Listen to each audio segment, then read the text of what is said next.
Presiden Prabowo secara blak-blakan mengumandangkan perang terbuka terhadap para oligarki yang selama ini menguras kekayaan negara lewat tambang ilegal.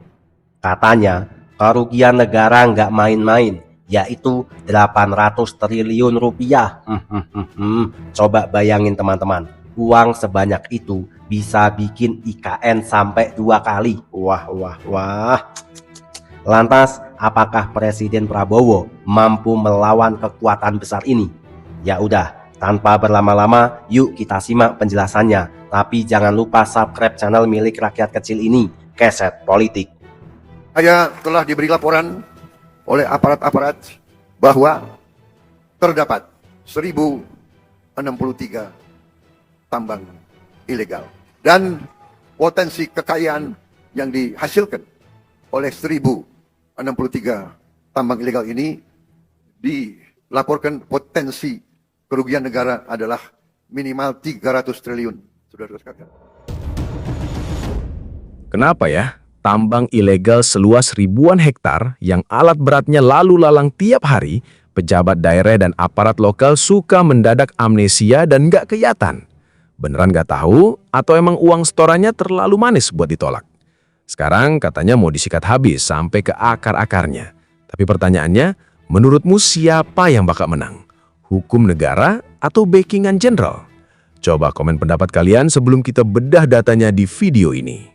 Tapi sebelum kita bongkar data dan buktinya, saya minta kalian ambil posisi.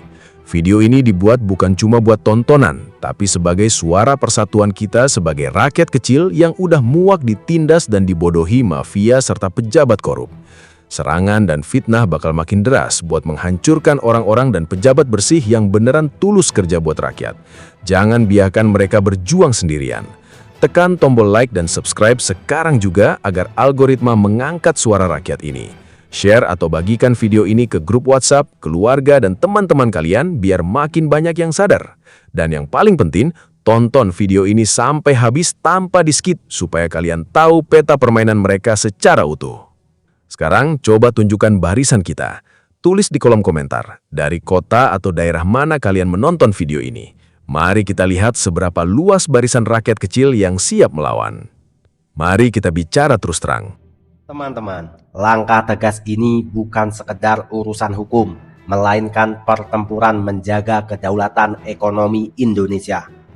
Menurut kalian, apakah operasi pembersihan ini akan berhasil menyikat habis para bos besar di balik tambang ilegal?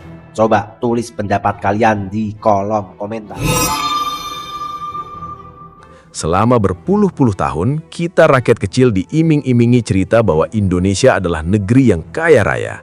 Tanah kita subur, laut kita luas, dan perut bumi kita menyimpan emas, nikel, batu bara hingga timah yang nilainya tidak terhitung. Tapi anehnya, kenapa rakyatnya masih banyak yang hidup susah? Kenapa harga kebutuhan pokok makin mahal, cari kerja makin sulit, dan fasilitas publik seringkali jauh dari kata layak? Jawabannya sederhana tapi menyakitkan. Kekayaan alam kita sedang dirampok secara terang-terangan. Berdasarkan data yang ada, di negeri ini terdapat sekitar 2.700 titik tambang ilegal yang beroperasi tanpa izin. Angka ini bukan cuma coretan di atas kertas, tapi lubang-lubang raksasa di tanah milik negara yang dikeruk siang dan malam.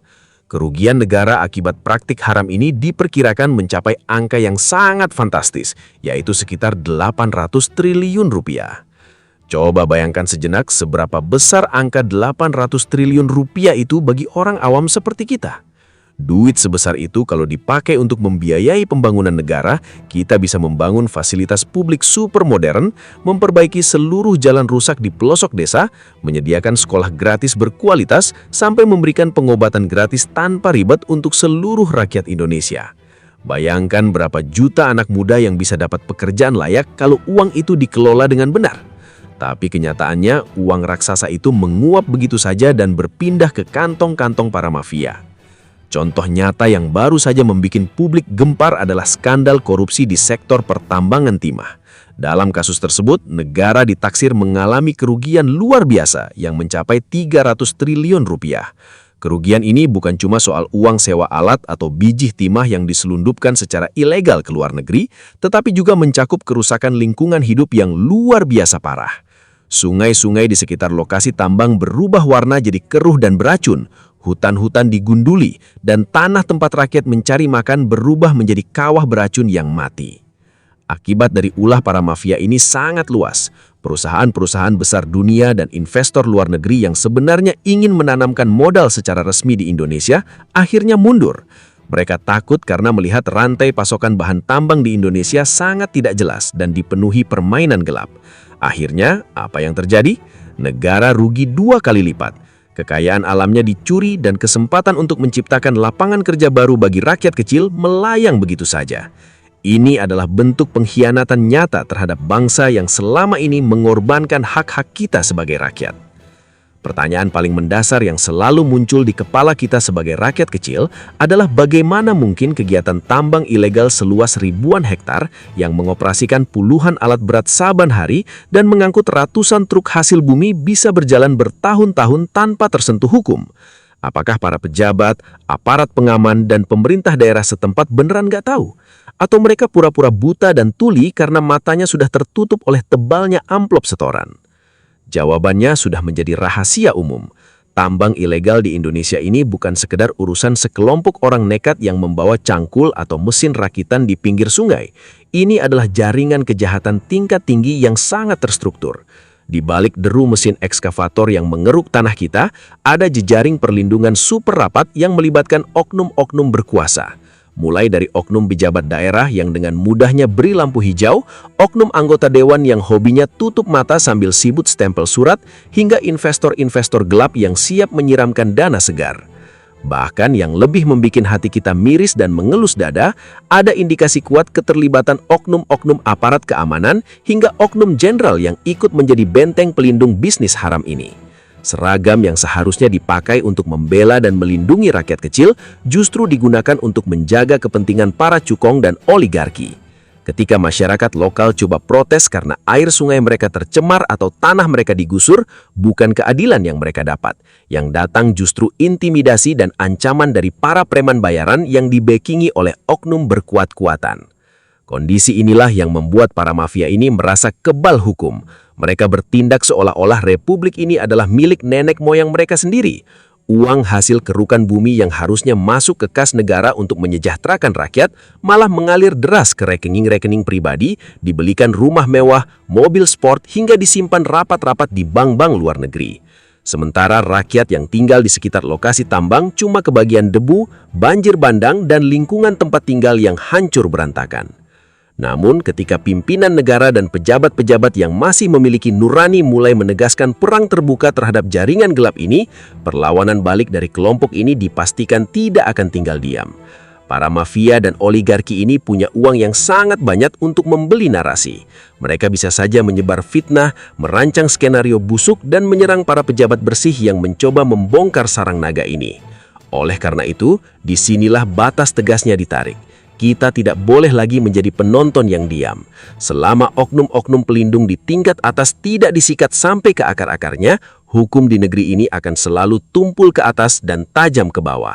Wah, bayangkan teman-teman, uang 800 triliun hilang begitu saja akibat ribuan titik tambang ilegal. Padahal uang sebanyak itu bisa buat rakyat makin sejahtera.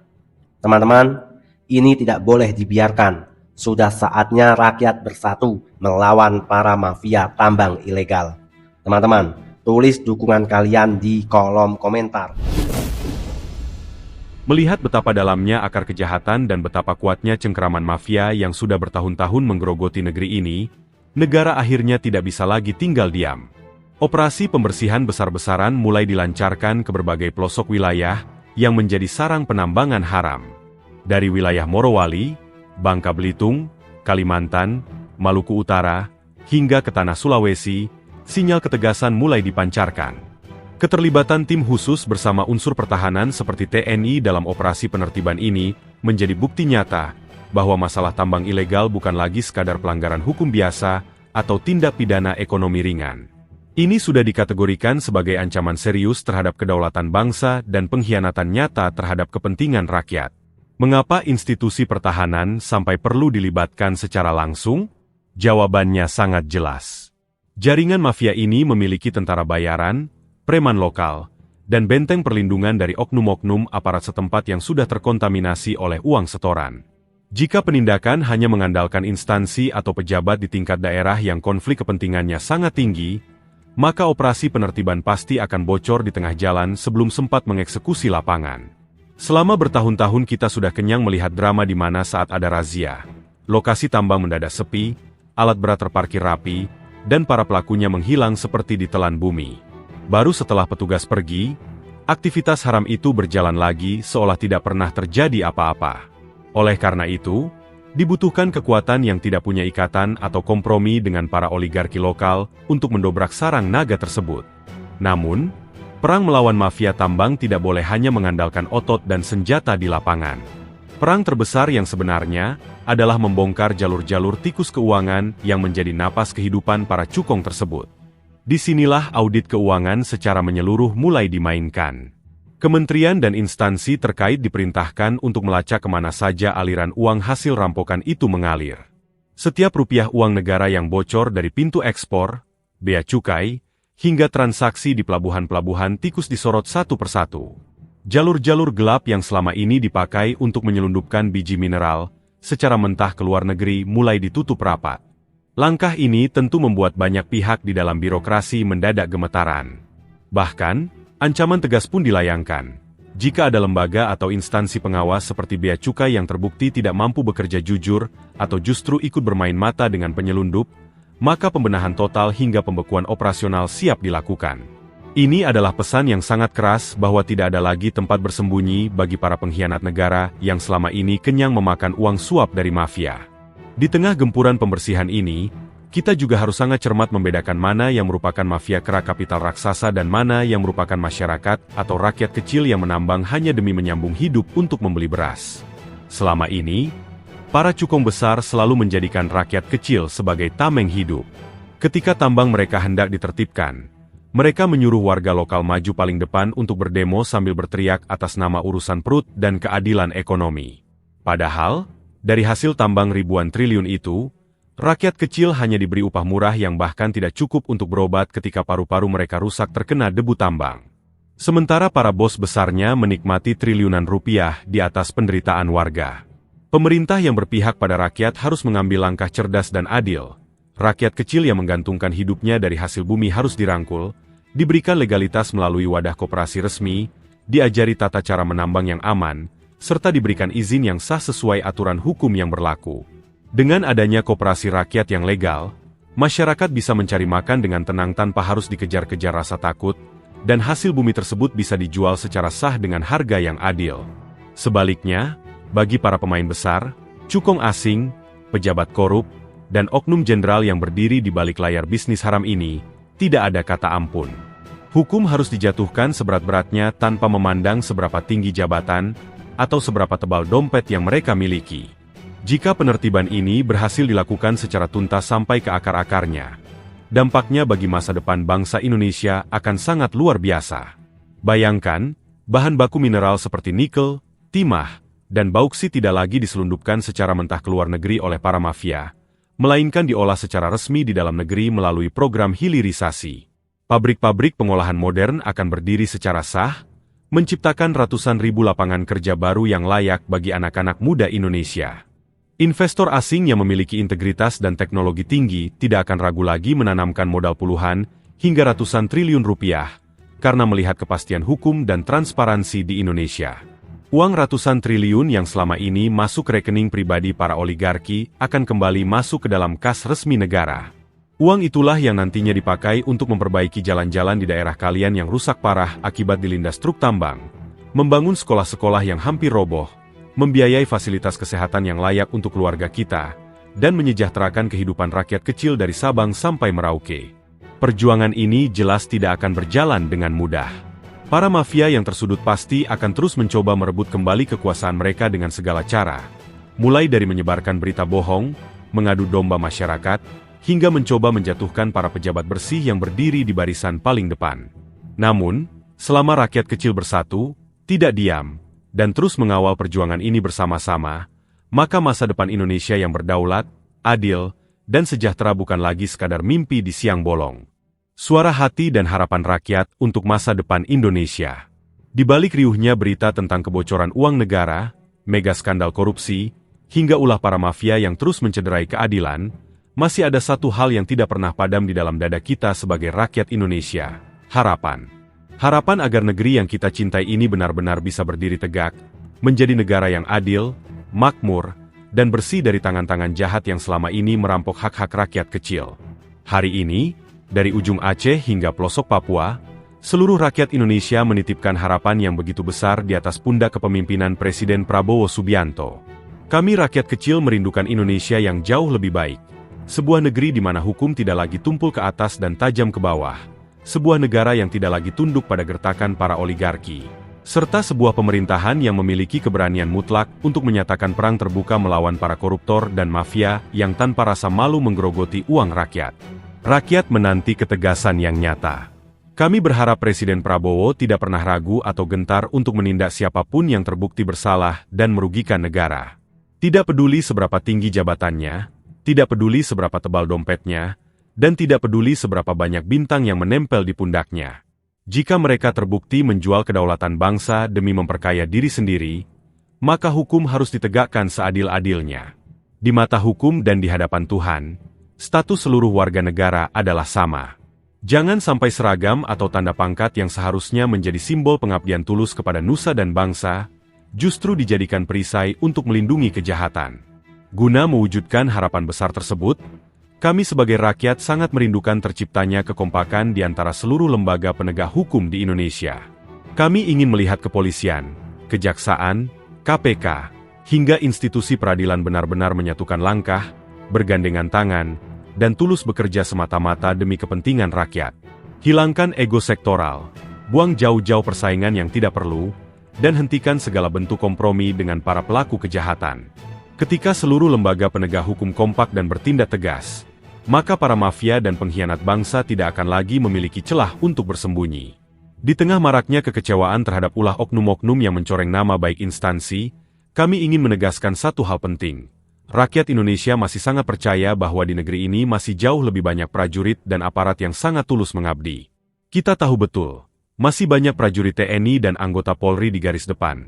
Mereka yang bertugas di tengah hutan, menjaga perbatasan terluar, hingga menembus medan berbahaya, yang bekerja sekuat tenaga tanpa pamrih. Mereka adalah orang-orang hebat yang tidak akan pernah sudi menjual tanah airnya, hanya demi sepeser uang haram. Merekalah benteng pertahanan yang sebenarnya. Penjaga sejati bentang alam dan kedaulatan Negara Kesatuan Republik Indonesia. Selain ketegasan hukuman, rakyat juga menyuarakan tuntutan yang sangat fundamental dalam penanganan kasus korupsi. Penjara saja tidak pernah cukup. Menjebloskan koruptor ke balik jeruji besi selama beberapa tahun tidak akan pernah mengobati luka dan kerugian yang dialami rakyat jika uang hasil rampokannya masih utuh. Oleh karena itu, kami menuntut agar seluruh aset haram milik para koruptor disita sampai bersih. Miskinkan para perampok uang negara tersebut, sita rumah mewahnya, bekukan rekeningnya, dan kembalikan seluruh aset itu ke kas negara untuk proses pemulihan ekonomi nasional. Sebab, setiap rupiah dari harta haram yang mereka nikmati adalah hak rakyat Indonesia yang dicuri, hak untuk pendidikan anak-anak kita, hak untuk pengobatan yang layak, serta hak untuk infrastruktur yang membangun kesejahteraan kita bersama. Di balik semua ujian berat yang sedang dihadapi bangsa ini, kita tidak boleh berkecil hati apalagi kehilangan arah. Kami sebagai rakyat Indonesia tetap percaya bahwa di dalam jajaran birokrasi dan pemerintahan, masih sangat banyak pejabat yang bersih, jujur, berintegritas, serta benar-benar tulus bekerja siang dan malam demi rakyatnya. Para pejabat bersih ini adalah pahlawan masa kini. Mereka mungkin seringkali diserang, difitnah, dan dimusuhi oleh para mafia yang merasa terganggu kenyamatannya. Namun, kami memastikan bahwa rakyat tidak akan tinggal diam. Rakyat akan selalu berdiri di belakang para pejabat jujur untuk memberikan dukungan moral dan menjaga mereka dari segala bentuk kezaliman. Pada akhirnya, perjuangan untuk menyelamatkan masa depan Indonesia bukanlah tugas pemerintah atau aparat penegak hukum semata, melainkan tugas kita bersama sebagai satu bangsa. Kita sebagai rakyat Indonesia akan terus menggaungkan narasi persatuan. Jangan pernah mau diadu domba. Jangan biarkan diri kita dipecah belah oleh isu-isu murahan yang sengaja diciptakan oleh para mafia untuk mengalihkan perhatian kita dari kejahatan mereka. Persatuan rakyat adalah kekuatan terbesar yang paling ditakuti oleh para koruptor. Dengan semangat persatuan yang kokoh, mari kita rapatkan barisan.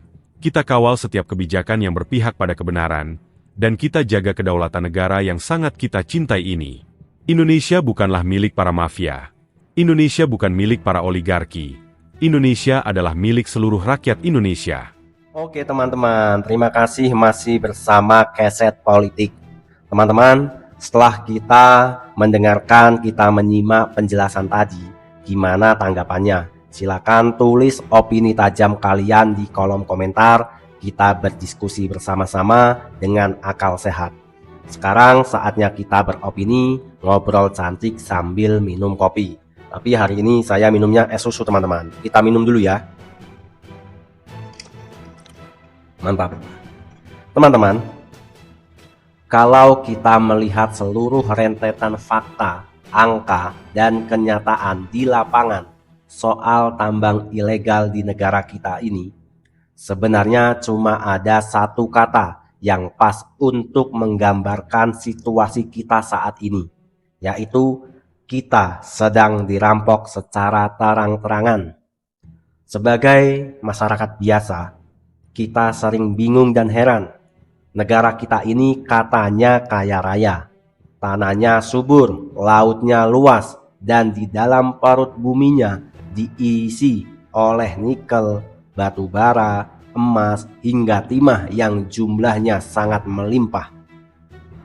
Tapi anehnya, kenapa hidup rakyat kecil dari dulu sampai sekarang rasanya begini-begini saja? Kenapa kita cari kerja susah, harga barang-barang makin mahal, sekolah bagus, bayarnya mahal, dan kalau kita sakit masih bingung memikirkan biaya? Teman-teman, jawabannya makin jelas sekarang, karena kekayaan alam yang harusnya jadi milik bersama malah dikeruk dan dinikmati oleh segelintir orang serakah. Teman-teman, bayangkan, menurut data yang ada di internet teman-teman, ada lebih dari 2.700 titik tambang ilegal yang beroperasi tanpa izin resmi. Potensi kerugian negara ditafsir mencapai 800 triliun rupiah. Coba kita bayangkan pakai logika sederhana. Uang sebanyak itu kalau dipakai buat membenahi negeri ini, berapa ratus ribu kilometer jalan di desa yang bisa diperbaiki? Berapa banyak puskesmas dan rumah sakit yang bisa dilengkapi alat canggih secara gratis? Berapa banyak anak-anak kurang mampu yang bisa sekolah tinggi tanpa perlu pusing memikirkan biaya? Tapi teman-teman, faktanya uang sebanyak itu menguap begitu saja. Uang itu tidak masuk ke kas negara untuk membangun sekolah atau jalan, melainkan belok masuk ke rekening pribadi para bos mafia tambang. Mereka pakai uang itu buat beli buat beli mobil mewah, buat beli rumah mewah, buat beli tanah di mana-mana, sampai disimpan di luar negeri. Sementara rakyat yang tinggal tepat di samping lokasi tambang cuma dapat debu, air sungai yang berubah menjadi keruh dan beracun, dan bencana banjir kalau hujan turun dengan deras. Ini teman-teman jelas tidak adil. Teman-teman, pertanyaan paling penting yang harus kita jawab, bagaimana mungkin ada kegiatan tambang ilegal seluas ribuan hektar, mengoperasikan puluhan alat berat, dan lalu lalang puluhan truk, tapi dibilang tidak kelihatan oleh petugas? Apakah pejabat di daerah dan aparat lokal beneran tidak tahu? Masyarakat awan pun tahu jawabannya. Tentu saja mereka tahu. Tambang ilegal itu bisa bertahan hidup bertahun-tahun bukan karena pelakunya hebat, tapi karena ada sistem setoran dan perlindungan, katanya seperti itu teman-teman. Di belakang para penambang itu ada jaringan gelap yang rapi. Ada oknum pejabat daerah yang ngasih izin bodong. Ada oknum yang sibuk tutup mata karena dapat bagian. Dan ada oknum-oknum berkuasa, bahkan diduga sampai tingkat oknum jenderal yang memasang badan jadi benteng pelindung. Inilah yang membuat para mafia ini bertindak seolah-olah mereka yang punya negara. Seragam dan jabatan yang harusnya dipakai buat melindungi rakyat kecil malah dijadikan alat untuk menakut-nakuti rakyat dan menjaga bisnis haram para cukong. Teman-teman, kalau pemerintah cuma menangkap kuli-kuli tambang atau sopir truk di lapangan, masalah ini tidak akan pernah selesai. Besok lusa, bos besarnya tinggal merekrut karyawan baru. Yang harus ditangkap dan diproses adalah bos-bos besarnya, investor gelapnya, serta oknum pejabat dan oknum aparat yang membackinginya. Tidak peduli seberapa tebal dompetnya dan tidak peduli seberapa banyak bintang di pundaknya. Negara tidak boleh kalah oleh para perampok. Teman-teman, kita harus jujur. Di lapangan ada saudara-saudara kita, rakyat kecil, yang menambang secara tradisional cuma demi mencari makan untuk beli beras. Mereka ini jangan dimusuhi atau dipenjara. Mereka harus dirangkul, dibina melalui koperasi resmi, dan diberi izin yang sah agar bisa bekerja dengan tenang dan aman. Yang harus disikat habis adalah para mafia dan cukong skala besar yang mengeruk bumi demi memperkaya diri sendiri dengan serakah. Teman-teman, pintu-pintu kebocoran seperti di pelabuhan dan bea cukai harus diperketat.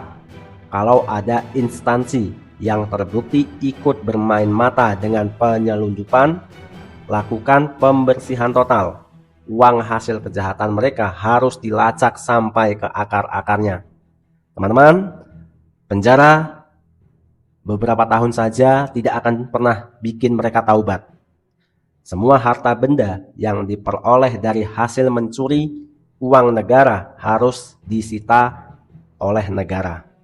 Kembalikan harta itu untuk rakyat.